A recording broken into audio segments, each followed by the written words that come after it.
Bismillahirrahmanirrahim. Assalamualaikum warahmatullahi wabarakatuh. Selamat pagi, salam sejahtera untuk kita semua. Apa kabar siswa-siswi kelas 8 SMP Negeri 5 Kota Tangerang Selatan? Semoga hari ini kalian tetap dalam keadaan yang sehat walafiat, tetap semangat, dan lebih baik dari hari yang sebelumnya. Kembali lagi di mata pelajaran Pendidikan Pancasila dan Kewarganegaraan bersama saya Riko Prima Putra. Pada pembelajaran jarak jauh hari ini akan membahas materi yang sama dengan video sebelumnya, ya karena video ini adalah bagian kedua atau sambungan dari video sebelumnya yang akan membahas tentang peraturan perundang-undangan dalam sistem hukum nasional.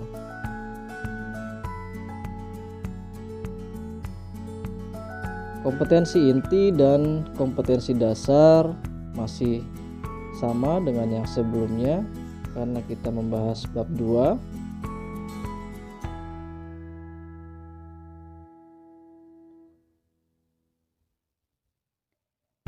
Materi pembelajaran bab 2 ini judulnya adalah menumbuhkan kesadaran terhadap Undang-Undang Dasar Negara Republik Indonesia tahun 1945,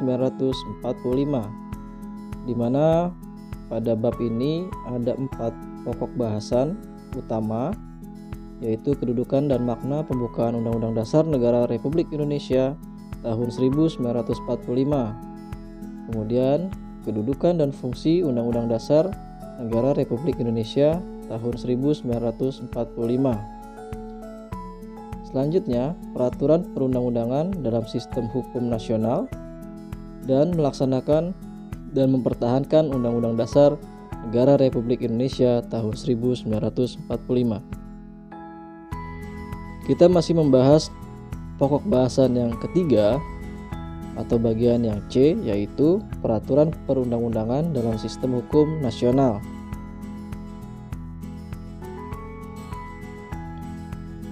Pada pokok pembahasan peraturan perundang-undangan dalam sistem hukum nasional, ada 4 sub pokok bahasan yang di dalamnya terdapat pengertian sistem hukum, kemudian pengertian sistem hukum nasional, makna Undang-Undang Dasar 1945 dalam sistem hukum nasional, dan kedudukan peraturan perundang-undangan dalam hukum nasional. Pengertian sistem hukum sebagai pengantar telah dijelaskan di video sebelumnya. Bagi yang belum menyimak video sebelumnya, silahkan kalian lihat video sebelumnya. Linknya ada di deskripsi di bawah video ini. Kemudian, yang akan kita bahas adalah pengertian sistem hukum nasional. Apakah kalian sudah siap? Ya, silahkan kalian siapkan terlebih dahulu buku dan alat tulisnya agar dapat mencatat materi-materi penting yang ada di dalam video ini. Sebelum dimulai, jangan lupa kalian subscribe channel Indo Prima Channel dan pastikan kalian juga share ke media sosial kalian. Kemudian like video ini. Kemudian berikan komentar positif atau saran agar pembelajaran bisa lebih menarik lagi. Jangan lupa untuk follow Instagram saya Riko Prima Putra dan juga channel YouTube SMPN 5 Tangerang Selatan. Terima kasih. Baik, kita lanjutkan ya. Mengenai pengertian sistem hukum, menurut pengertian Kamus Besar Bahasa Indonesia, sistem yaitu susunan kesatuan yang masing-masing tidak berdiri sendiri, tetapi berfungsi membentuk kesatuan secara keseluruhan.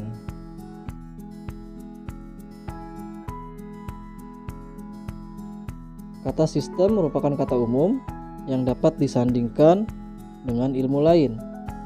Seperti contoh di bawah ini, ada sistem peredaran darah, ada sistem pencernaan, sistem pernafasan, sistem komunikasi, sistem transportasi, sistem informasi, dan masih banyak yang lainnya lagi.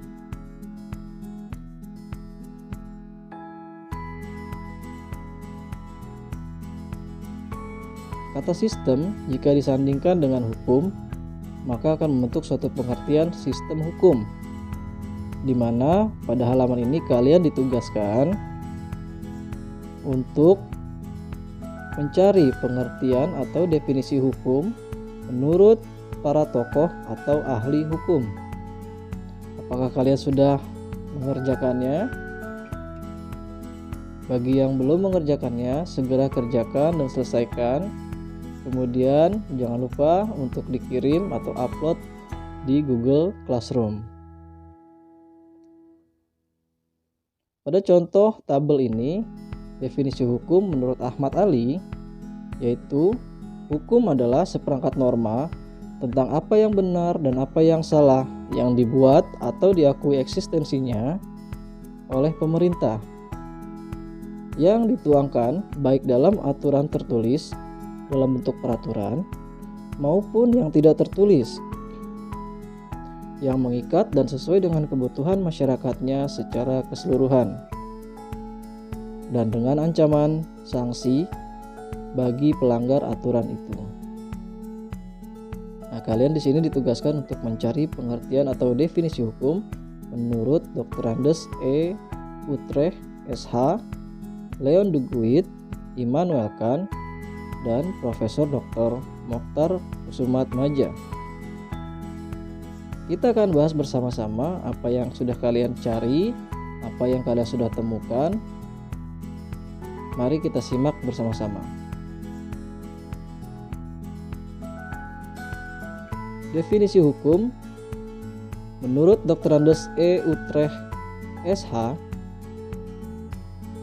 hukum adalah himpunan petunjuk hidup yang di dalamnya terdapat perintah dan larangan yang mengatur tata tertib dalam suatu masyarakat yang seharusnya ditaati oleh anggota masyarakat, dan jika dilanggar dapat menimbulkan tindakan dari pemerintah. Kemudian yang kedua, menurut Leon de Guit, hukum adalah seperangkat aturan tingkah laku para anggota masyarakat, di mana aturan tersebut harus diindahkan atau diperhatikan oleh setiap masyarakat sebagai jaminan dari kepentingan bersama, dan apabila dilanggar akan menimbulkan reaksi bersama terhadap orang yang melakukan pelanggaran hukum tersebut. Hampir sama ya, apa yang disampaikan oleh Dr. Andes E. Utrecht dengan Leon de Guit. Ya, di mana garis besar di sini adalah hukum suatu kumpulan, himpunan atau perangkat yang menjadi aturan tingkah laku. Selanjutnya, menurut Immanuel Kant, hukum adalah keseluruhan aturan yang dapat menjaga kehendak bebas dari orang lain. Dengan demikian, setiap orang harus menghargai hak dan kebebasan orang lainnya, selama hal tersebut tidak merugikan. Maksudnya, hukum itu adalah seluruh aturan yang menjamin keselamatan orang lain dari kehendak bebas orang lain. Ya, misalnya saya tidak bisa berbuat semena-mena terhadap orang yang ada di hadapan saya. Jika saya melakukan hal yang semena-mena, yang bebas, maka saya akan terjerat hukum. Kemudian, yang keempat, menurut Profesor Dr. Mokhtar Kusumaatmadja, hukum adalah keseluruhan kaidah dan seluruh asas yang mengatur pergaulan hidup bermasyarakat dan mempunyai tujuan untuk memelihara ketertiban dan meliputi berbagai lembaga dan proses untuk dapat mewujudkan berlakunya kaidah sebagai suatu kenyataan dalam masyarakat. Yang disampaikan oleh Profesor Dr. Mokhtar Kusumaatmadja ini lebih kompleks, lebih lengkap ya, di mana hukum itu suatu kaidah atau batasan yang mengatur pergaulan hidup bermasyarakat. Jadi dalam kita kehidupan sehari-hari dalam bermasyarakat, dalam bergaul, diatur dalam peraturan di negara ini dengan tujuan untuk memelihara ketertiban yang meliputi berbagai lembaga dan proses di dalamnya untuk dapat mewujudkan berlakunya kaidah atau peraturan tersebut di masyarakat. Jadi hukum tidak dapat berdiri sendiri. Ada unsur-unsur lainnya di dalamnya yang menopang tegaknya aturan atau hukum tersebut.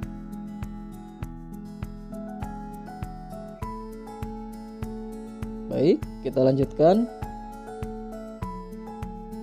Kita bahas tugas nomor 2 yang ada di video sebelumnya.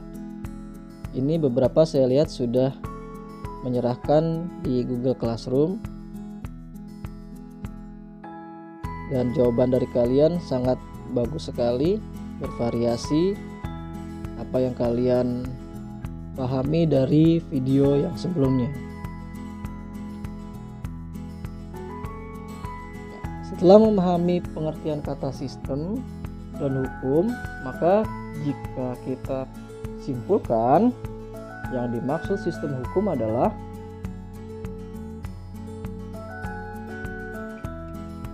suatu proses atau rangkaian hukum yang melibatkan berbagai alat kelengkapan hukum dan berbagai unsur yang terdapat di dalamnya, mulai dari hukum itu dibuat, diterapkan, dan dipertahankan. Ya, ini adalah kesimpulan dari sistem hukum.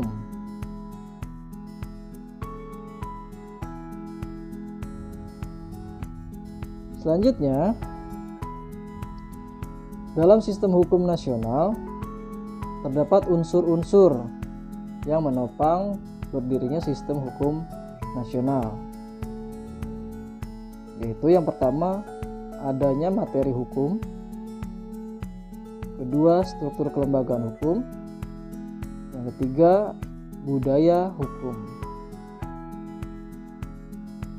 Pada video sebelumnya, poin nomor 1 tentang materi hukum sudah dijelaskan, yang di dalamnya terdapat penggolongan hukum, sumber hukum, dan tata hukum Indonesia.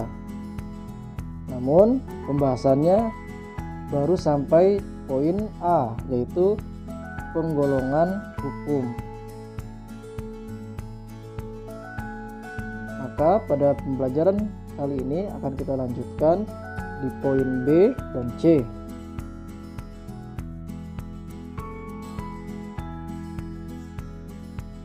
Pembahasan tugas nomor 3 tentang materi hukum, yaitu penggolongan hukum, di mana pada tugas ini kalian ditugaskan untuk melengkapi tabel. Silakan dibuka kembali tabel yang telah kalian buat dan kita bahas atau koreksi bersama-sama.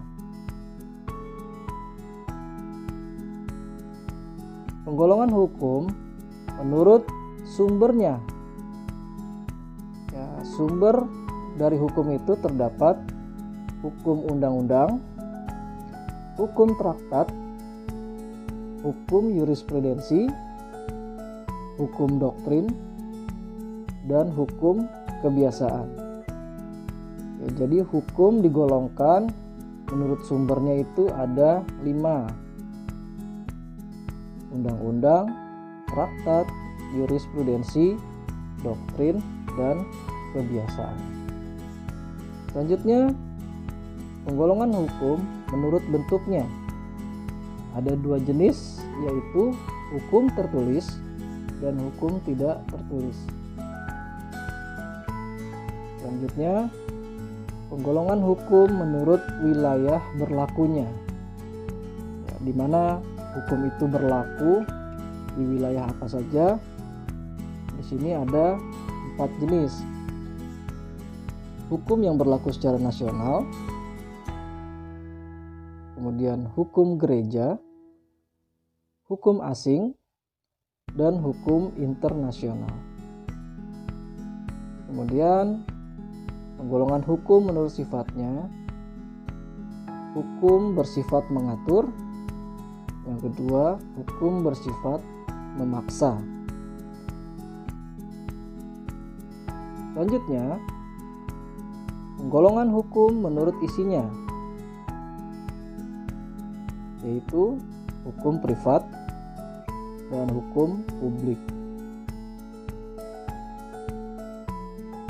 Kemudian selanjutnya, penggolongan hukum menurut waktu berlakunya, ada hukum universal, hukum positif, dan hukum yang dicita-citakan. Terakhir, hukum digolongkan menurut cara mempertahankannya, ada 2, yaitu hukum material dan hukum formil.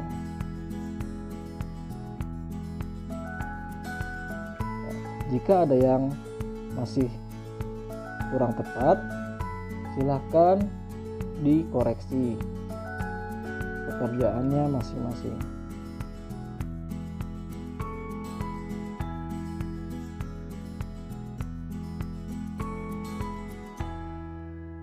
Poin berikutnya tentang materi hukum, yaitu sumber hukum.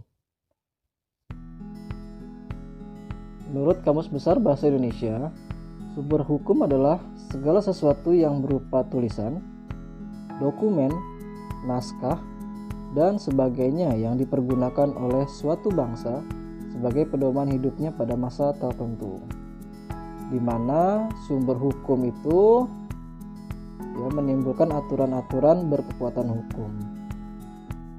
Sumber hukum terdapat 2, yaitu yang pertama sumber hukum material, yang kedua sumber hukum formil.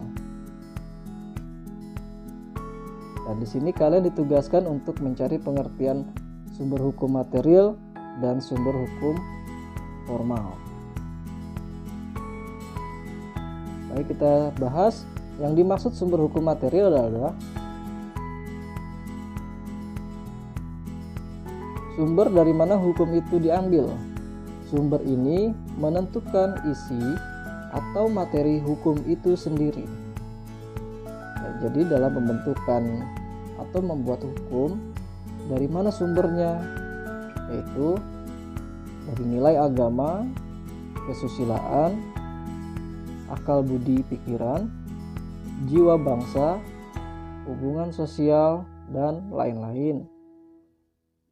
Ini yang dikatakan sebagai sumber hukum material atau yang berkenaan dengan isi dari hukum itu sendiri. Selanjutnya, sumber hukum formal yaitu suatu peraturan memperoleh kekuatan hukum. Contohnya, undang-undang, kebiasaan, keputusan, traktat, dan doktrin.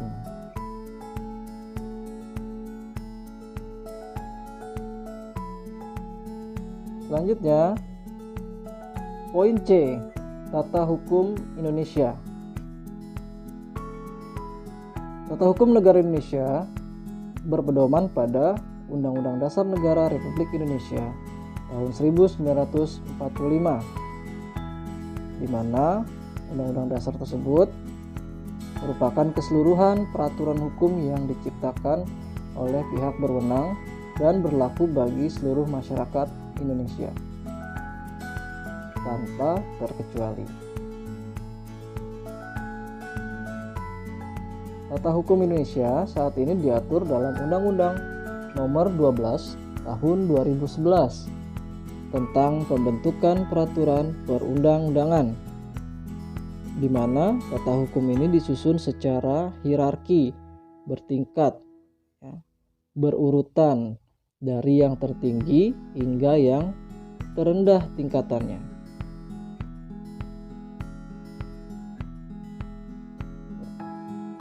Ini adalah tugas nomor 5 kalian di video sebelumnya, di mana kalian ditugaskan untuk mencari bagaimana tata urutan perundang-undangan nasional di Indonesia berdasarkan pasal 7 Undang-Undang Nomor 12 Tahun 2011 tentang pembentukan peraturan perundang-undangan. Dalam hierarki susunan atau urutan tata urutan perundang-undangan, yang tertinggi di nomor 1 sebagai susunannya adalah Undang-Undang Dasar Negara Republik Indonesia tahun 1945. Kemudian di bawah Undang-Undang Dasar 1945 yaitu ketetapan MPR atau Majelis Permusyawaratan Rakyat. Di bawah ketetapan MPR yaitu Undang-Undang Perpu. Apa itu Perpu? Perpu adalah singkatan dari Peraturan Pemerintah Pengganti Undang-Undang. Selanjutnya di bawah undang-undang yang tingkatannya lebih rendah adalah Peraturan Pemerintah yang dapat disingkat PP. Di bawah Peraturan Pemerintah atau PP yaitu Peraturan Presiden disingkat Perpres. Di bawah Peraturan Presiden yaitu Peraturan Daerah yang disingkat Perda tingkat provinsi. Karena negara Indonesia juga sebagai negara yang mengedepankan asas otonomi daerah, maka setiap daerah provinsi diberikan kewenangan oleh pemerintah pusat. Maka dari itu ada peraturan daerah Perda di tingkat provinsi dan peraturan daerah atau Perda di kabupaten atau kota madya. Inilah susunan yang disusun secara hierarki tata urutan perundang-undangan nasional. Jangan sampai lupa ya.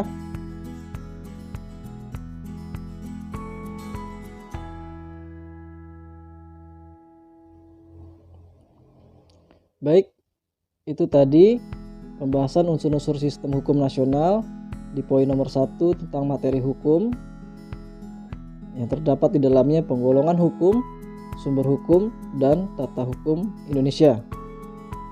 Selanjutnya kita beranjak ke poin nomor 2 yaitu struktur kelembagaan hukum.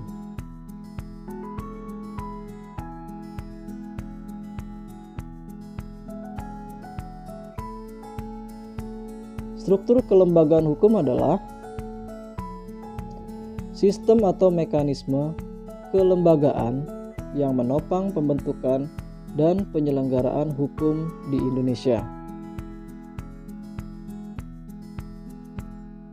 Inilah unsur-unsur struktur kelembagaan hukum nasional atau di Indonesia. Yang pertama, adanya lembaga-lembaga peradilan yang di dalamnya terdapat Mahkamah Agung atau disingkat MA, Mahkamah Konstitusi yang disingkat MK, kemudian Komisi Yudisial yang disingkat KY. Kedua, unsur atau struktur kelembagaan hukum yaitu aparatur penyelenggara hukum. Antara lain terdapat kepolisian, kejaksaan, dan kehakiman. Yang ketiga, mekanisme-mekanisme penyelenggaraan hukum. atau peraturan-peraturan dalam penyelenggaraan hukum itu sendiri. Yang keempat, tentang sistem pengawasan pelaksanaan hukum. Inilah unsur-unsur struktur kelembagaan hukum yang saling berkaitan antara satu dengan yang lainnya.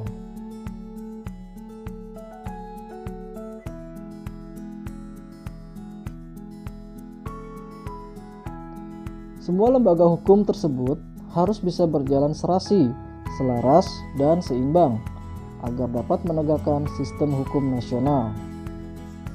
Yang terpenting, para aparat atau petugas penegak hukum memiliki sifat atau sikap dan perilaku sesuai dengan Pancasila dan Undang-Undang Dasar Negara Republik Indonesia tahun 1945. Jadi, jika kalian nanti kelak menjadi penegak hukum, ya jangan lupa tetap harus berperilaku dan memiliki sikap yang sesuai dengan nilai-nilai Pancasila dan Undang-Undang Dasar Negara Republik Indonesia tahun 1945.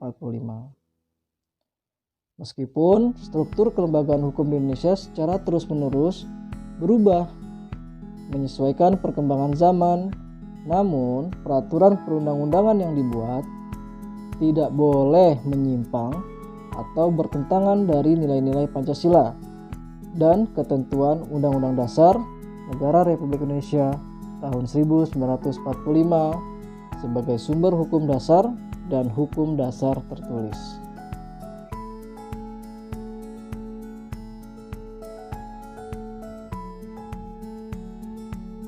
Itu tadi tentang struktur kelembagaan hukum.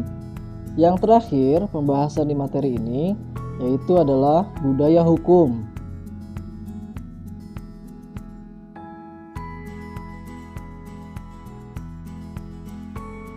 Budaya hukum merupakan suatu kesadaran hukum di masyarakat itu sendiri. Ya, budaya bisa diartikan sebagai kebiasaan, sesuatu hal yang sering dilakukan oleh masyarakat.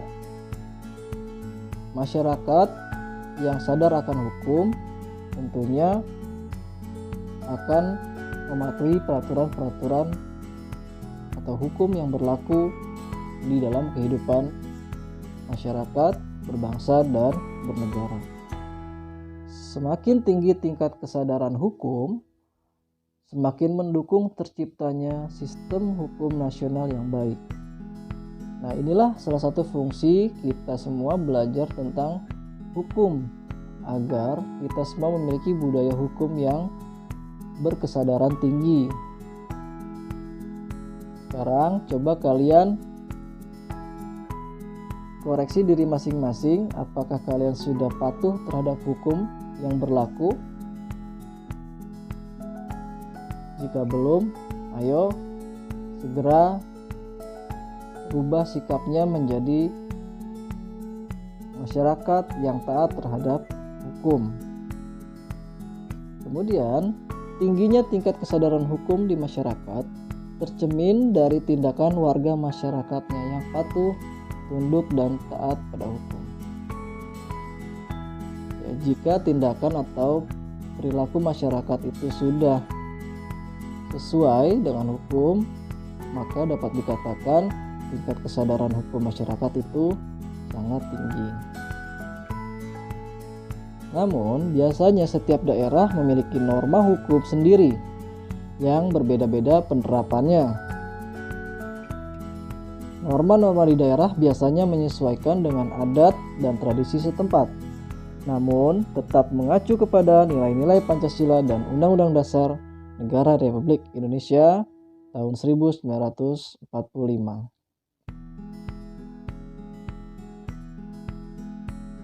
Demikian pembahasan di materi pendidikan Pancasila dan kewarganegaraan, khususnya di bab 2 tentang menumbuhkan kesadaran terhadap Undang-Undang Dasar Negara Republik Indonesia tahun 1945.